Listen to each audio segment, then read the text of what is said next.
अस्सलाम वालेकुम रहमतुल्लाह व बरकातहू। Welcome to my YouTube channel. आज मैं आप लोगों के साथ स्पाइसी चिकन बर्गर की रेसिपी शेयर करने आई हूँ, जो बहुत ही मज़ेदार से घर में बनके तैयार हो जाते हैं। आप इसे बच्चों के लंच बॉक्स में रख के दे सकते हैं या शाम की चाय में आप सर्व कर सकते हैं। बहुत ही मज़ेदार से ये बर्गर बनके तैयार होते हैं।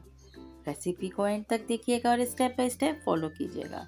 चिकन के ये बर्गर बनाने के लिए हम जो पेटी बनाएंगे वो बहुत ही सिंपल और बहुत ही इजी, और उसका टेस्ट बहुत ही मज़ेदार सा होता है। तो आप लोग ज़रूर ट्राई कीजिएगा।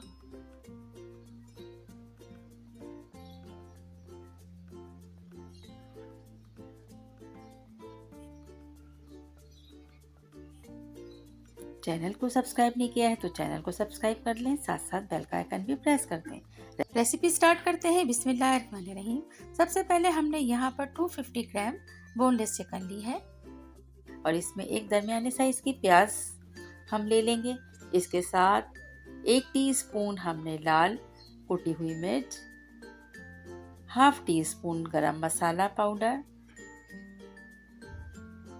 हाफ टी स्पून सॉल्ट यानी नमक, आप अपने टेस्ट के मुताबिक भी इसमें ऐड कर सकते हैं।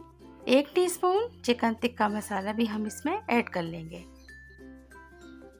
इसके अलावा हरी मिर्च जो हम पीस के रखते हैं वो हमने इसमें 1 टेबल स्पून ऐड किया है। बहुत ही मज़ेदार बनता है। इसके अलावा लहसुन अदरक का पेस्ट हम इसमें ऐड करेंगे 1 टीस्पून। अच्छा, मेरे पास ये बारबेक्यू सॉस है। अगर आपके पास नहीं है तो आप तमाम कीमा तैयार करने के बाद इसमें कोयले से धुनी दे सकते हैं। अच्छा, इस कीमे को पीसते वक्त एक ब्रेड स्लाइस भी इसमें ऐड किया गया था। इस तरह से अब हम सारे कबाब तैयार कर लेंगे। इसके चिकन के ये कबाब या पेटी तैयार करने के बाद हमें इस स्टेज पर पीस करके भी रख सकते हैं। अब हम यहाँ पर 2 बर्गर की तैयारी कर रहे हैं, तो हमें इसके लिए 2 कबाब चाहिए होंगे, जिनको अब हम फ्राई कर लेंगे। मीडियम लो हीट पर हम इसे फ्राई करेंगे। हमने यहाँ पर इसके ऊपर कोई कोटिंग नहीं की है, सिर्फ और सिर्फ इस पर हल्का सा कॉर्नफ्लोर ड्राई फॉर्म में इसके ऊपर कोट किया है और अब इसे फ्राई कर लेंगे। आप चाहें तो अंडे और ब्रेड क्रम्स का इस्तेमाल भी कर सकते हैं, मगर मैं यहाँ पर सिर्फ कॉर्नफ्लोर के साथ ही इसको कोट करके और फ्राई कर रही हूँ। कबाबों को हमने मीडियम लो हीट पर ही फ्राई करना है ताकि ये अंदर तक कुक हो जाएं।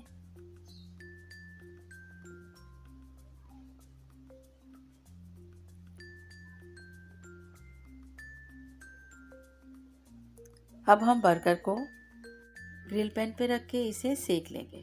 आप कोई तवे के ऊपर भी रख के इसे हल्का सा सेक सकते हैं। अब हम इस पर घी से या ऑयल से या बटर से ग्रीस करके और इसे दोनों साइड से सेक लेंगे।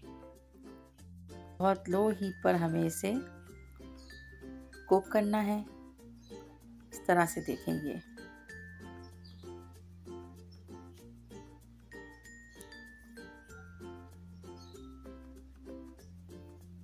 जैसे ही तमाम बंस जो हैं अच्छी तरह से सिक जाते हैं, अब हम इसकी स्टफिंग करेंगे। अब देखिए, अब हमने सबसे पहले अपने इस पर चटनी लगाई है। वो चटनी जो हमने अपने चैनल पर भी शेयर की है, इसका लिंक आपको हम ऊपर आई बटन में दे देंगे। इसके बाद हम इस पे कबाब रख लेंगे। सैलेड लीफ रखेंगे हम।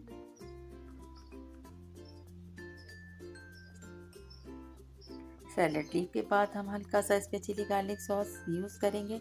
इससे बहुत ही मज़ेदार सा टेस्ट होता है। आप चाहें तो केचप भी यूज़ कर सकते हैं, क्योंकि हमें स्पाइसी सा बना रहे हैं, इसीलिए इस पे हमें गार्लिक सॉस चिली वाला यूज़ करेंगे। कैबेज जो हमने मायोनीज के साथ बना के रखी थी, कैबेज सैलेड हम इस पे रखेंगे। खीरा अगर आपको पसंद है ज़रूर रखिए। चीज़ स्लाइस आपको अगर अच्छा लगता है तो चीज़ स्लाइस भी आप इसके ऊपर रख सकते हैं। मैं यहाँ पर विदाउट चीज़ बना रही हूँ और इस तरह से अब इसकी सर्विंग तैयार है। बहुत ही टेस्टी, बहुत ही यमी ये बर्गर बनके तैयार होते हैं। एक बार ज़रूर ट्राई कीजिएगा।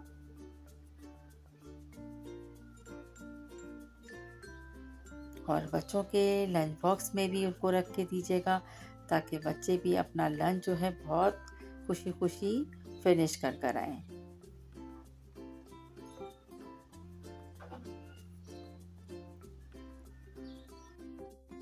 रेसिपी पसंद आई है तो इसको लाइक शेयर ज़रूर कीजिए और अगर सब्सक्राइब नहीं किया है तो सब्सक्राइब भी कर दीजिए।